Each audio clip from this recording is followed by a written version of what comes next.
Hi, everybody. For those who are connecting live right now, thank you for your patience. I know my patience was, getting on the thin thought. Here's my lisp. Thin side. So, thank you so much, everybody, for being patient with me. And I have to go back to what I'm used to here on Instagram. I really tried to use an accessible platform with Facebook that allowed auto-generated captions, and Instagram I got super excited, but they only do it once I upload the video, which defeats the purpose of people that rely on captions to enjoy the live experience. All this to say, welcome back. Thank you for being here. And again, for those who are new that's joining me in the Q&A live series, this is my fourth Q&A. I've had amazing conversations, and the purpose of this is really for you to leave this conversation knowing a little bit more about the field. If you're a recreation therapist yourself or are already familiar with the field, hopefully you leave here with a little more knowledge with a more specialized population. And the comment section is there, so feel free to ask your questions. This is all for everybody to feel engaged and to partake in this conversation. So feel free to comment, ask questions. And here I can see the option to request. So please, we'll make this work. It's just waiting to connect. Hi! Oh my God, I'm so sorry for this whole confusion back No and forth. problem. I thought I did my homework in terms of, knowing how to invite somebody on live, and I told myself I got this, no problem. And then obviously the screen just looked different, obviously, than what Yep. they show it to be. So again, apologies for those who do rely on captions, but we have more Q&As, so hopefully I can figure this out and I'll be a pro at the at the end of this. But thank you so much. I know we're starting a little later. Hopefully you don't have anything planned after this. No, I'm good. Okay. Thank you so much. So I'll give you the floor really to introduce yourself and yeah, just tell us a little bit about yourself, what you do, and all is up to you. Well, hey guys, my name is Laney Edwards. I'm a graduate of Clemson University. I graduated December of 2019 and have been working in a pediatric behavioral health setting since August of 2019. I was very fortunate that I was able to get a job, a full-time job, while I was still in school. So I was able to take the test and everything with all that information still fresh in my head without having to freak out and study a lot. So I'm coming up on my yearversary of being certified, and I've officially been working for over a year now. So exciting things. Awesome. That's awesome. Wow. That's great that everything did fall into place. Yep. Good for you. So actually, I was curious before we dive into the rec therapy role you have. I was curious in terms of your Instagram page, like what made you create it and why, what should people expect from that? So I do pageants. So the reason I actually Okay. created the Instagram page was because no one knows what recreational therapy is. So whenever I go to pageants and I try to explain it, they're like, I have no idea what that is. Are you like, do you just play for fun? So you're basically a physical therapist with exercises, all the explanations you could think of except for the right ones. Right. So I created the Instagram page, and I was looking at like quotes about recreational therapy, and I saw something about like my rec therapist put the RT in heart, and I was like, okay, that's what it's gonna be, because I was a gymnast for 13 years before I got into high school and everything, so I understand the benefits of recreation and leisure. from a very personal standpoint. So I have turned my passion to a career versus like making my career a passion. It kind of went the opposite way for me. And so I just decided to post. At first, it was just going to be once a week. Then it was twice a week. And now it's 3 times a week. I'm sure the next 6 months, it'll be every day I'll be posting something. But most recently, I've been doing my posts on Monday are more, hashtag more, Mondays, where I just kind of explain different topics within recreational therapy.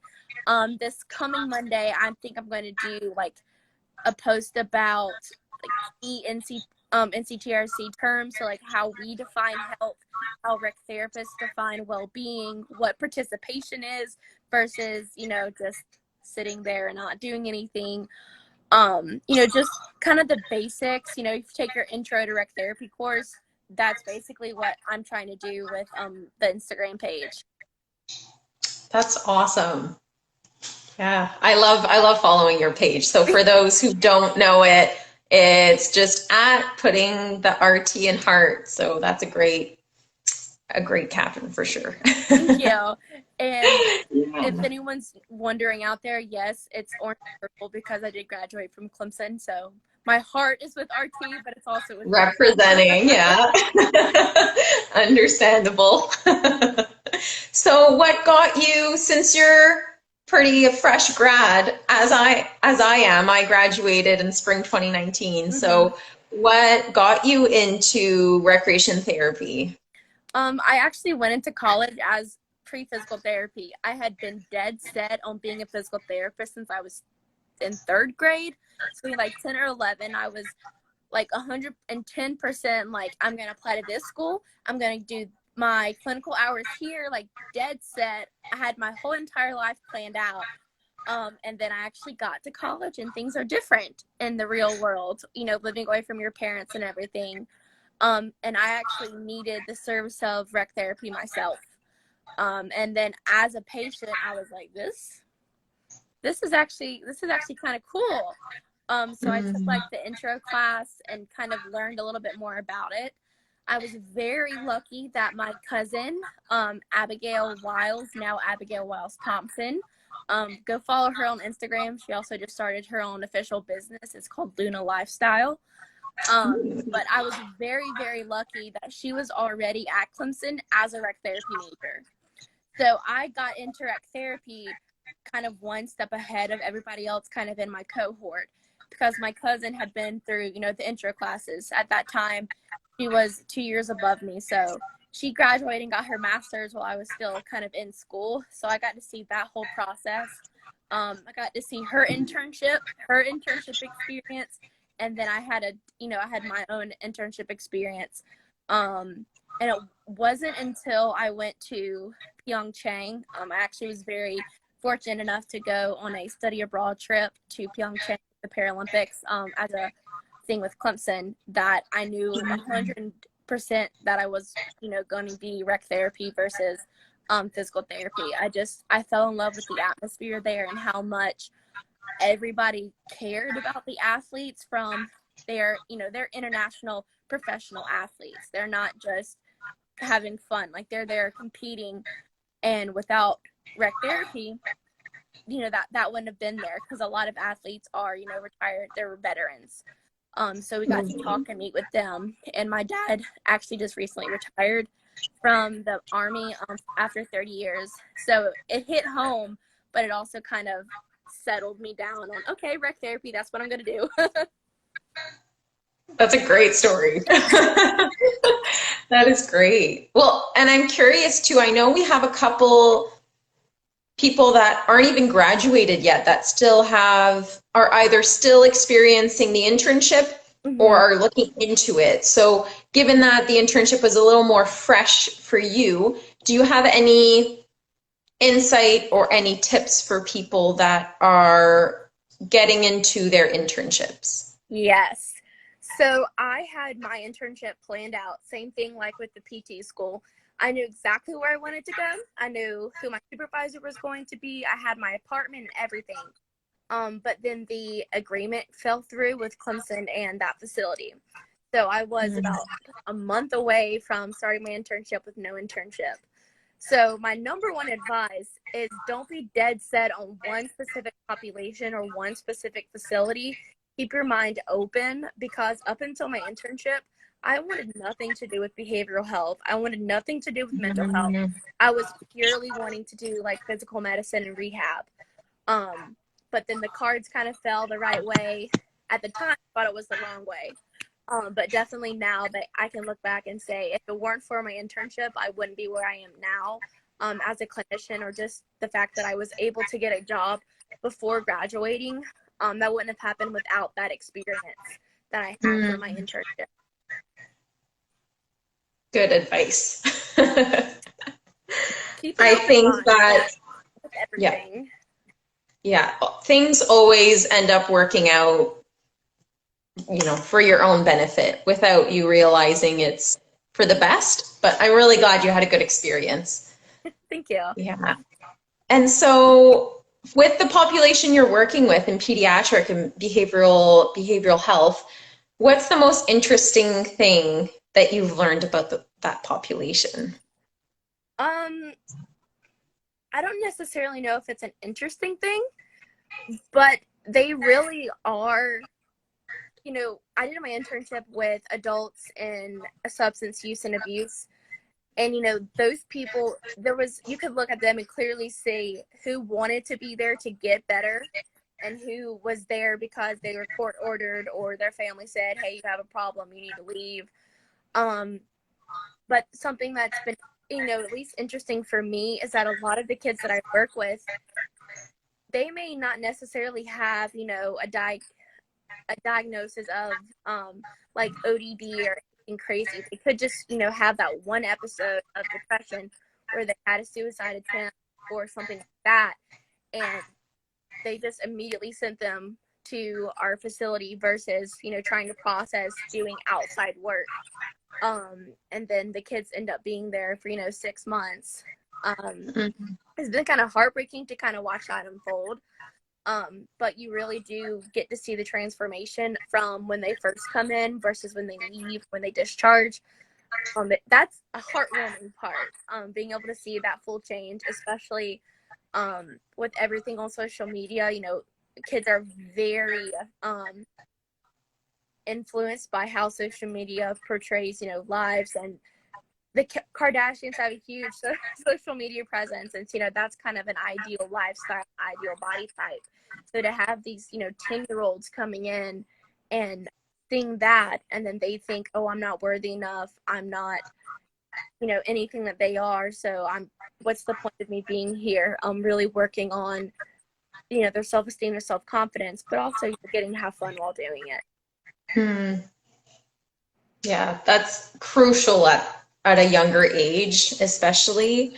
And yeah, I can imagine how heartwarming that can be to be part of that process for sure. Yeah, my fridge at my apartment looks like I am the mom of like 12 kids because I have pictures that they've drawn me. I have, thank you letters. A kid actually made me like a therapeutic Mother's Day card. So, we weren't crossing that therapeutic boundary, but they, said, I love you therapeutically as my mom. And I was like, oh, that's so sweet. Like, it never occurred to me a year ago that, as a rec therapist, not only would you be filling, that therapist role, but you're also filling a role model role, because especially with my population, they don't necessarily have those strong, independent female role models to look at, because a lot of the times it's a family history thing, like depression, SI, that kind of stuff. It kind of runs through the family, through generations. So trying to be that person to conquer it's important for them. Yes, I agree. Oh, that's awesome. And so I'm curious then, it's mostly inpatients. Yeah, my That you facility, work with? we haven't, since I've been working there, we haven't had outpatient. Just because I started working in August, and then they were doing some construction to try to bring adults in. So with construction and stuff, the outpatient program got shut down, and then COVID happened. So outpatient's not really a thing anyway right now.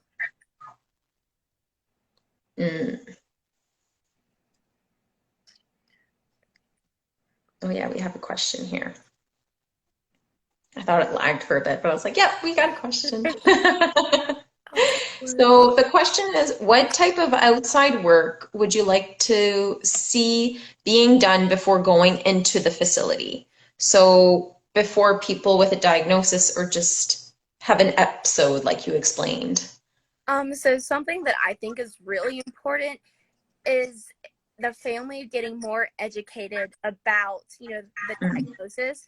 Because a lot of the times, in my experience, we have kids who have anxiety or depression, but it's not until, 6 months later that they have a major depressive episode where they start cutting or they start, self-harming and then have suicide attempts. So I think it's really important the parents or the guardians, whoever it may be, who's in charge of that patient, to really research and learn as much as they can about how to handle situations.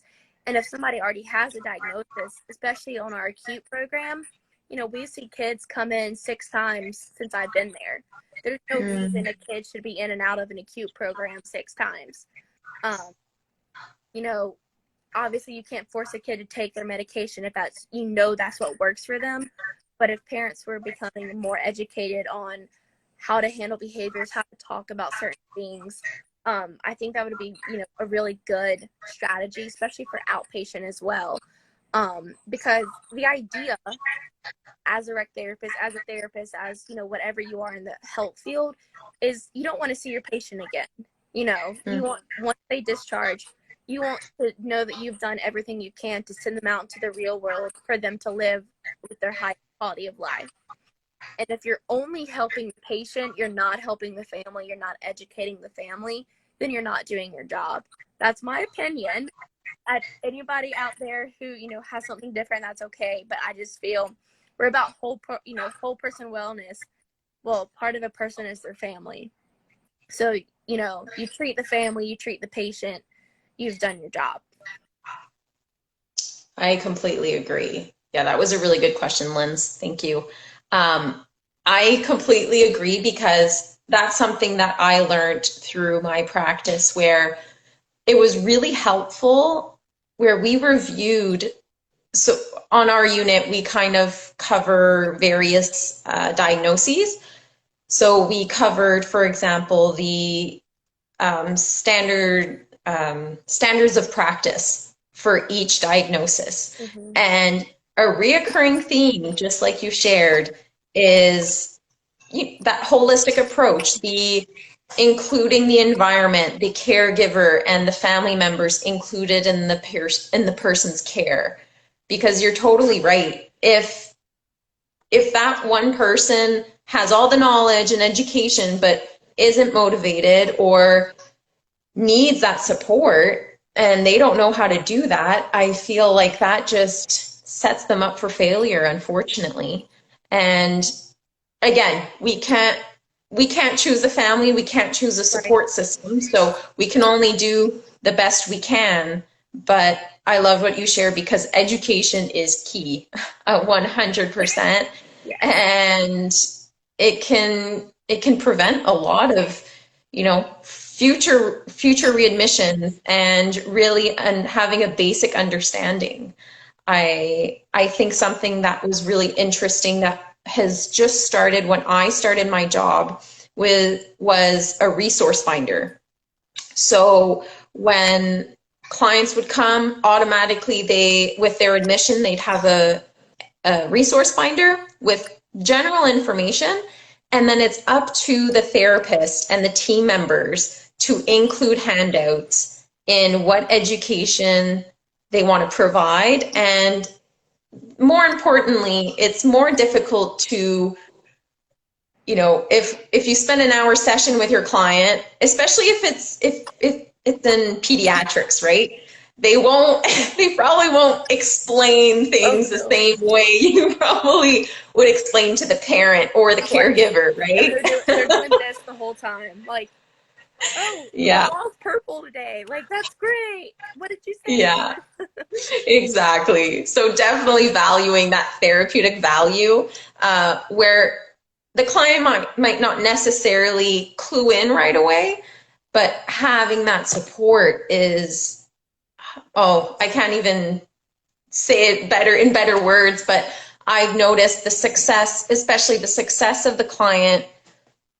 You know, it's unfortunate for those who have a lack of social support, but the success seems to reflect that social support and how involved people will like to get in the person's life. So, Well, when you yes, think about it, education is like people who go through addiction and substance abuse, they have AA and A meetings, but those aren't just strictly for, people in the addiction. It's also for family members. They also have Al-Anon. So there are other programs for other diagnoses and other disorders.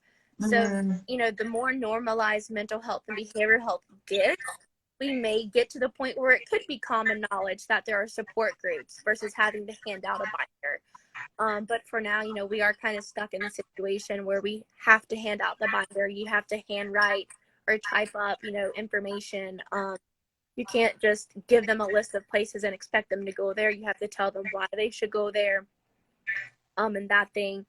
But at my facility right now, we're not very involved in the treatment plan, like in treatment programming and treatment team. So it's a little bit even more difficult. So we have to, drill into patients, explain to them, why leisure is so important, why the education part of it is so important. So there's things you can change, no matter where you are. But like I said, it's really important that you try and build that social support, because it might not even be the family. They could have a really close friend who their parents act more as, a good support system versus their own parents. So trying to talk with them and find who that social support is, because especially with the child, they immediately think, oh, well, my mom and dad. But a lot of the times it could be, that best friend's family. Yes. Hmm. Yeah, social support is everything for sure. And you mentioned, your role that you're not necessarily directly involved in the treatment plan. So what does that look like for you, and how does recreation therapy fit in their treatment plan? So we do like the initial assessments, and then we have group every day with all the kids. We do individualized group notes. So each day, every kid gets a handwritten group note, and then it goes to their chart. And it wasn't until about January of this year, we started doing like monthly treatment plan updates, just so that it would be in there. We weren't like asked to. It was just something that I kind of decided to do because we did that at my internship. And I'm a little bit of a control freak, so I like being involved in things. So not being involved in it was kind of eating away at me. So I kind of nuzzled my way in there. Um, so it's kind of annoying at times, but sometimes at this point with COVID, it's kind of the least of our struggles, with, social distancing, keeping groups at a safe size, and, keeping in mind of the clients that we're working with. So having safety for the patients and for yourself, making sure you're in ratio and all that. Yeah, lovely COVID rules. Yeah. So how have you found that you adapted through COVID, either professionally or personally? I've been, I would say, pretty lucky. I'm located in Georgia, so the rules kind of weren't very strict at the beginning or right now. It was just kind of like a 2-3 week period where everything was shut down. But being in healthcare, I was an essential worker, so I was, able to go out and get spinach when I needed it, because I had my letter and everything. But my facilities, we haven't had any. I don't think anybody test positive for COVID. Um, of course, all of our doctors, and everything got tested, when everything kind of broke out. But we've only had one patient, I think, who had like symptoms. So with protocols, they did a really good job of kind of keeping everything clean. Um, Plus, I have grandparents that I'm really close to, so for me not to be able to see my grandparents was going to be like a huge thing for me. So I made sure that, you know, if I went outside, I was wearing my mask, I was washing my hands, hand sanitizing before and after I touched anything, making sure I was only going out for stuff that I essentially needed. DoorDash and Grubhub and all that did a good service of, you know, having to bring food versus, oh, I don't have anything to, you know, I don't have anything to cook. Let me go to the store. I could just, you know, order it on Grubhub. So shout out to everybody who worked as delivery people for those food services. Mhm. You got us through. Completely agree. I'm actually curious to go back into that teamwork aspect of things, because when I initially put a poll up to ask people what they would like to ask during the Q&As, something that did come up was that interest in, well, how does rec therapy fit in a team? Or how does one really advocate for themselves in a team? Because I know you shared it is difficult for in a setting that doesn't necessarily embrace recreation therapy in the treatment plan, but I'm actually curious if you could, explain a little more into that in terms of what you found successful in being part of a team. um, I probably annoyed the heck out of my supervisor, in all honesty. When I was hired, there was only one other rec therapist at the time, and we're a 90-bed facility. So, like I said, every day they did group. They had handwritten group notes. So for one person, that is a lot. And it took them almost a year to hire, you know, me. So with two people working there, it was a little bit easier to kind of advocate for what recreational therapy is. And, you know, I was still in school, so I had all this, you know, gung-ho energy about, oh, I'm so excited, like, woohoo. It hadn't like really set in that I was in the real world because I was still in college. So I had kind of this, you know, built up energy of I'm excited to get fully into the real world. But it's really important that you kind of go out of your way to talk to people of members of the treatment team. There were times where, you know, I had a 5-minute break in between groups, and yeah, I could have been doing notes, but I was like, okay, I'm going to go talk to our mental health tech and explain, you know, why I ended group, or, you know, what went wrong. It's communication. Mm. That's what it boils down to. You can't advocate if all you do is stand in a corner. You know, you got to put yourself in some of those uncomfortable situations, and you're gonna be told no. You're gonna be told, well, that doesn't make sense. We could hire a PE teacher to do your job. Um, you know, all of those things that you're like, okay, thanks for letting me know.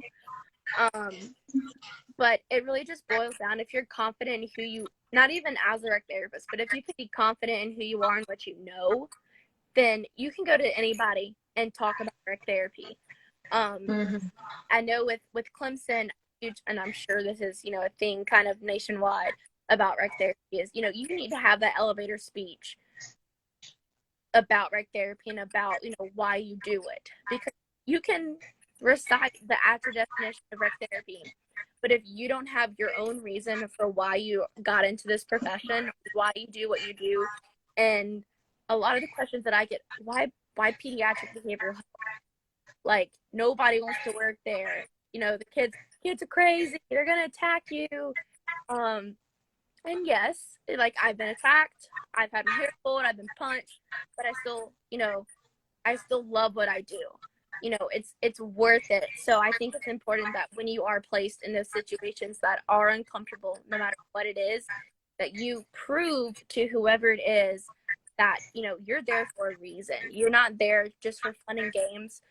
You know, the fun and games are a perk of the job for sure. Um, but it's very important that you can sit down with about any member who's at, you know, in the facility, whether it's a nurse, the director of nursing, your supervisor, the CEO, CFO. All of those members should know who you are and should know why you're there. You're not going to interact Mm. with them every day, But if they see you doing something and they don't know who you are, they might not have a positive image of rec therapy. But if they know who you are and why you're doing what you're doing, then they can say, at least they can say, I guess I see the benefit of that. There's a little bit of, you have to etch at it away, very slowly. If you're sculpting something, you don't just snap your fingers and it immediately becomes, the perfect stack. You have to scrape at it little by little. So that's what you do every day. Oh yeah, those are great points. That confidence and communication are so important. Not that it's easy, but especially if you're part of a big team, especially with those higher up titles like you just mentioned, you need to be seen, you need to be heard. Mm-hmm. And I love that. Yep. That's good advice. And, there are right and wrong ways about, approaching them. You don't just walk up to them and go, hey, I'm Laney. Sometimes it's just simply emailing them saying, hey, I have this idea for a group. Here are the benefits. Here's how it would be set up. Here are the supplies we need and why we need them. Even just sending them simply something like that instead of having them just walk in on the group and go, well, I don't know why you're doing that. Giving them that information in advance can be the difference between anybody understanding the group and them not understanding the group. Yes, that's a really good point, because I've experienced that myself, and it's just how would someone describe what you're doing as well. If they're not educated on it, then it just kind of snowballs into something else, which is what we don't want. So definitely that's why documentation of all the forms that we learn and, just everything backing up our interventions is so crucial. Even if it's just something that we might not use ourselves, we understand the benefits. Okay. Typing it out, writing it out, and that's a really good suggestion. Just be like, by the way, I'm facilitating this group. Here you are. Here's the benefits. Yep. I think that's a great idea, because we often, people forget that therapeutic value of what seems to be fun and games, right? Yeah. Yeah. I could talk about this one topic probably for another hour. But something that I'm sure every person has experienced, whether it was, internship or some type of, the volunteer work you have to do before or, in your job now, is if your patients, your clients don't understand it either, it's that much harder to facilitate your groups. It's that much harder to get your point across. I think my coworker is on this live, and I'm sure she can attest to how important it is to debrief and to talk about the intervention and the purpose before and after. Because if you're playing dodgeball, okay, it's fun, but what are the benefits? Well, it's a physical activity. Okay, what are the benefits of a physical activity? Okay, well, could it be, if it's a team dodgeball game, what are the benefits of teamwork? You have to communicate, you have to have that positive social interactions. Breaking it down into those subcategories is the difference between having a successful intervention and just having a PE class. 100%. Documentation is key. Yeah. As much as people might not be a fan of it, it matters in the line of work. You need to have things backed up, and 100%. We have a question from Lindsay.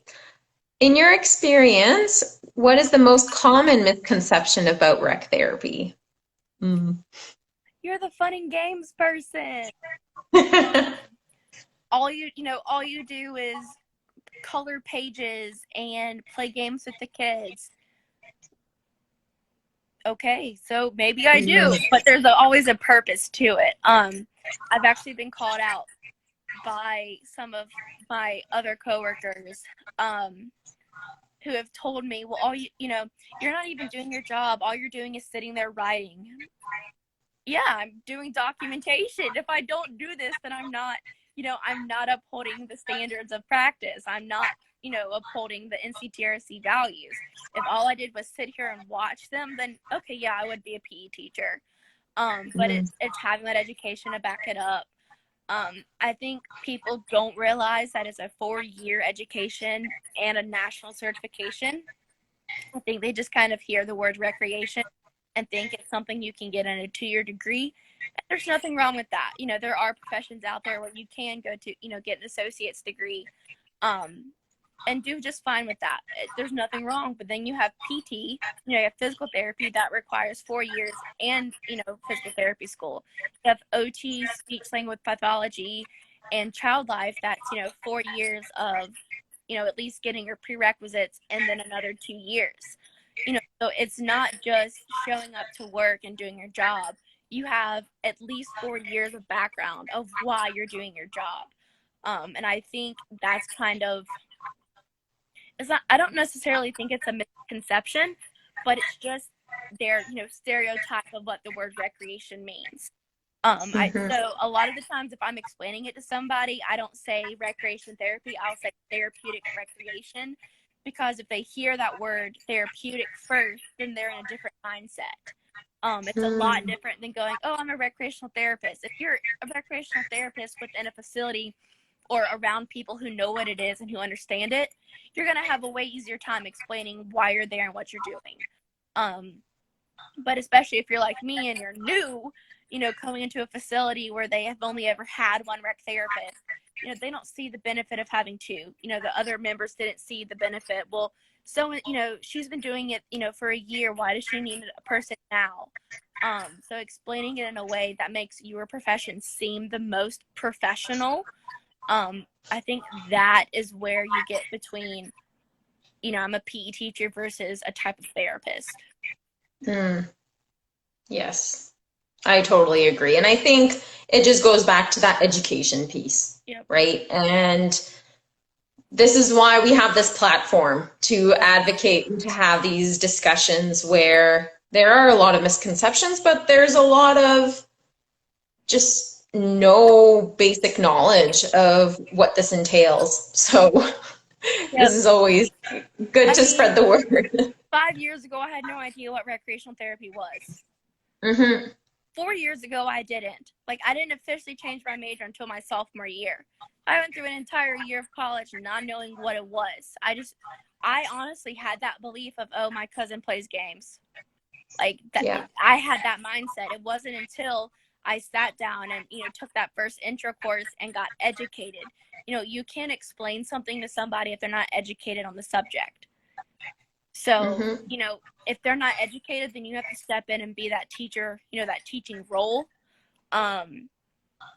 And I think that's why, there is that kind of misconception, or there is that kind of negative connotation with, oh, you're a rec therapist. That's so cool. Woohoo, good for you. But yeah, I kind of lost my train of thought there. I have rabbits, so they're kind of hopping around on my bed now, so I kind of got distracted. Yeah, a valid distraction. Yeah. No, I always play it off in terms of yeah, woohoo me. This is a great job, but let me just tell you how it involves a little bit more than just woohoo. For sure. So I am curious, I don't know if you listen to my other Q&As where I always have a specific research related question. So if you see my eyes going back and forth, I'm just looking at my Google Doc here on my questions. Earlier I had to delete my post on Facebook where I was like, oh, we're here on Facebook Live. And I was like, no, I have to delete that. And went back to Instagram. So specific to research, if somebody could conduct research that would benefit your practice, what would it be? I would be really interested in kind of seeing, so one of the things that got me interested about rec therapy was sensory and play gardens and, sensory rooms. They're kind of a bigger deal now than they were a couple years ago. But I think it would be really interesting to see the research and the benefits of having like sensory rooms, or even those, some schools even have the like sensory, um, they're like road maps from like the door to, you know, the bathroom, seeing the benefits of, you know, is there detention, you know, is there less acting out, is there more, do grades increase, does productivity increase, with having those, you know, little bursts of energy being able to be let out. Just because I know from, you know, experience, if we have a kid who in a group who can't sit still, a lot of the times it's just easier to say, okay, you can go in the back, you know, walk around, as long as you can answer the questions and participate, you'll get your participation, you know, you'll get your check saying that you participated. But I think seeing, you know, an actual number of this is, you know, what increased, this is what decreased, simply because you had that special place for kids who were overstimulated, or, you know, even young kids in school who, you know, have ADHD. Like I grew up, I wasn't diagnosed with ADHD until I was in college. I had no idea the reason why I couldn't sit still and why I was so hyperactive was because I had ADHD. I just thought it was my personality. So I could have benefited from, you know, being able to get out of my seat and walk around the classroom without having any, you know, disciplinary actions, you know, put on me. I think seeing those kind of numbers would be almost kind of, they wouldn't be shocking because you already know those benefits, but I think it would shock other people. Well, they're not sitting at their desk. How could they be learning? Not everybody learns the same. Not everybody takes information the same. So just, that would be like my kind of little pet project if I could do that.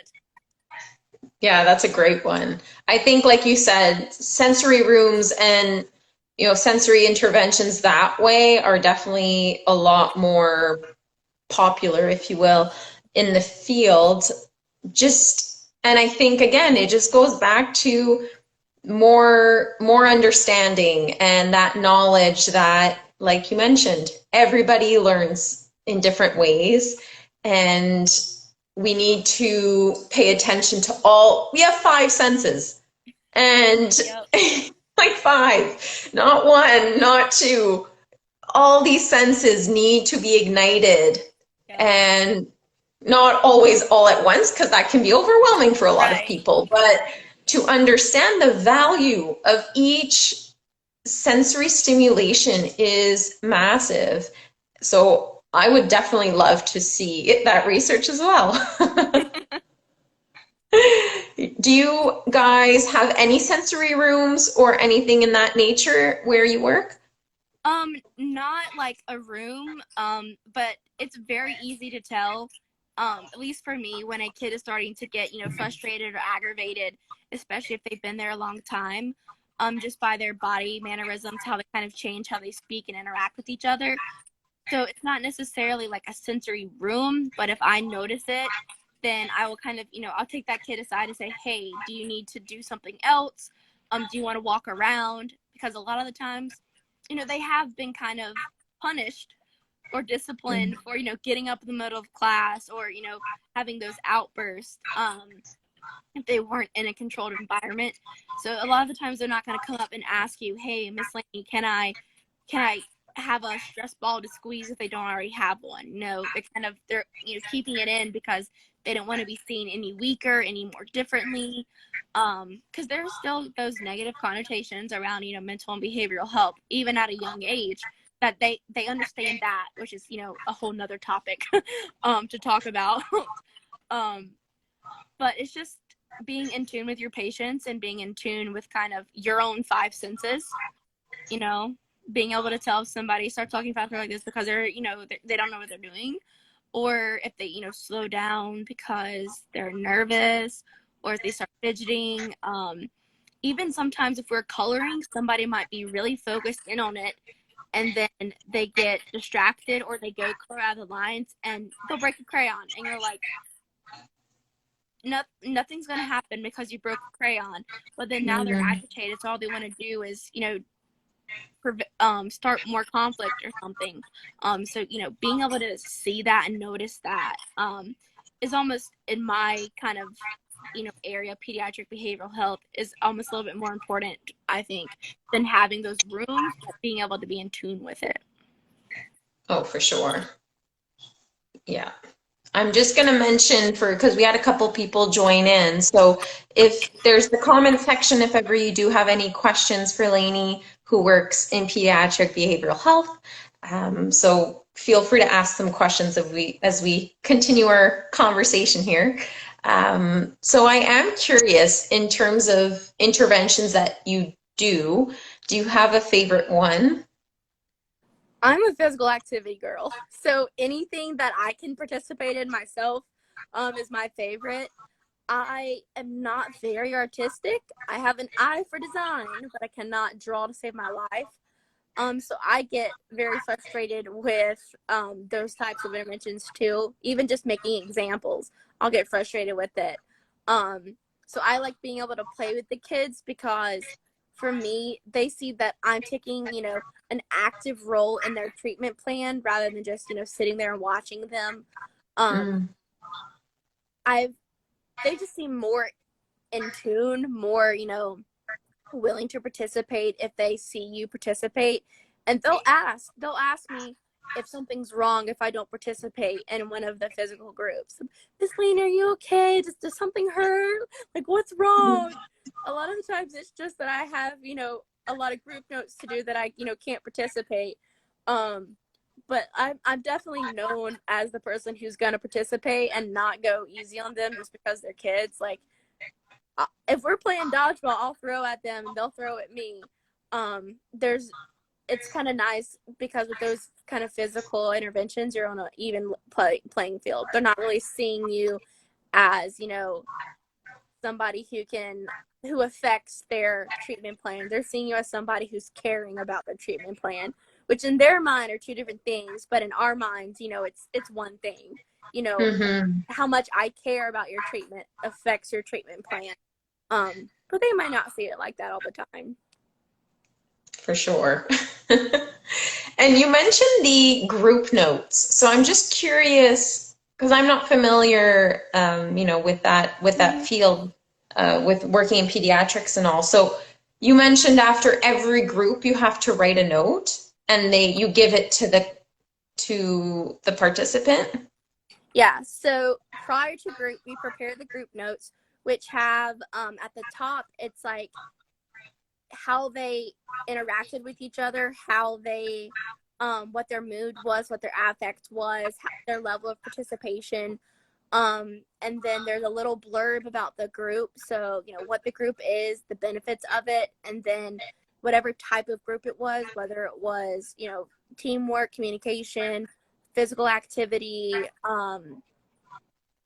relaxation. We always have another little kind of sentence about what the benefit of that specific group type is, not just the intervention. Because at the end of group, once we do our check-in and check-out moods, so we actually monitor their moods at the beginning and end of group to see if it, helped with improved mood, or if they got more frustrated with it, or if something happened during group, we can note that in there. But the most important part of our group note is we have the patients write what they thought group was about and if they have any thoughts on it. I know that it's specific to our facility, that one part, because there are other facilities that are owned by like the same company that don't necessarily have that part in the group note. But I think it's great. I think the patients being able to say what they actually think the group was about is important, because you can debrief, but the more times you hear something or write it down or see it, it gets more ingrained in your brain. So, we're talking about it, they're writing it down, and then they always read it before they hand it in to us. And then of course we have, our, continuation of treatment plan, which basically is saying, they'll continue to participate in group. Here, the benefits of group, why they need to participate, and that kind of thing. So the bottom part is pretty generic, but everything else is very individualized to that one specific patient, client. That's for our residential kids and our acute kids. And I know that when they had outpatient, it was the same thing. Um, Mhm. so I think it's great that we do that. It can get annoying at sometimes, because, if your coworker is out of town for that day, instead of having, the 30 kids you would normally have, you now have, 65 notes you have to do. Um, so it can get overwhelming. So it goes back to communicating with your team, and having that organization, the documentation already set, knowing how to do it, so that when those days come that you are doing all the group notes, you're not going, oh my gosh, I have no idea how to do this. I've only ever done the girls group notes. I don't know how to do the boys. They got completely different. You're familiar with that. Yeah. Wow, that is a lot to focus on all at the same time, Yeah. because you're not only trying to, be around and facilitate a group, but let alone pay attention to every individual person. But I love that they get to reflect on Hmm.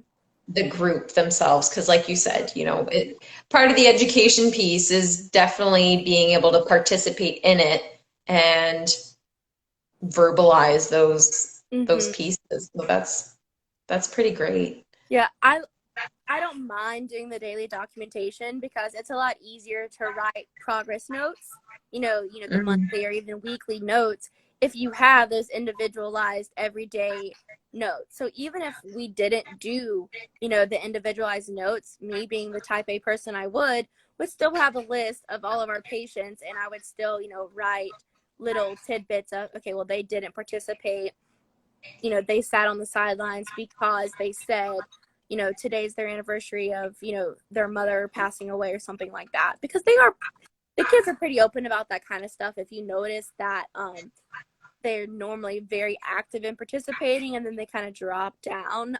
There's always Mm. a reason. They don't just decide to stop. Like, they don't just decide, okay, well, I hate rec therapy, so I'm not going to do it. There's always, a slight little reason. So I like the daily documentation. It's important. I encourage everybody to, do kind of daily, even if it's, writing one word about, like engaged, disengaged, just simple little notes about yourself, notes to yourself about the patients. It makes making like the monthly or weekly progress notes way easier to do those. Yes, that I agree with. I personally don't write personal notes every day. What I do is I have my agenda, and I have just like my go-to notes, Yep. or go-to words to describe, like you just said, their participation, what we did, because sometimes it can be, once you're just reflecting as progress notes for the whole week, and you You have have no idea. and you're like, okay, what is this? Yep. Definitely those little personal notes are helpful for for the documentation. And it's, at first it's interesting when people think back at documentation where they're like, oh, it's long, it's so easy to complain about it, but those those words are so important, for especially if the client is reading them. Yep. We they have that discretion to be like, hey, can I just read my notes and my chart, please? They have every right to do so. And not only that, is people that have to get some, you know um, we've had situations where a lot of the times, like, social work had to get involved, Yep. and they had to bring people in for legal reasons. Well, they will read everybody's notes Everything. Yep. to back up their argument for whatever it is. So, especially where people might think that documentation may be boring, or it's long, or oh, they won't read the rec therapy notes. That's not true. Who knows? Maybe one person might overlook it, but it is so important for the person's care and for our own professional growth in Yep. itself, right? It's a great reminder I checked myself oftentimes to be like, okay, is this the right intervention for this person then? Yep. Like if I look back and I'm like, oh, this seems to be like a theme here with this person.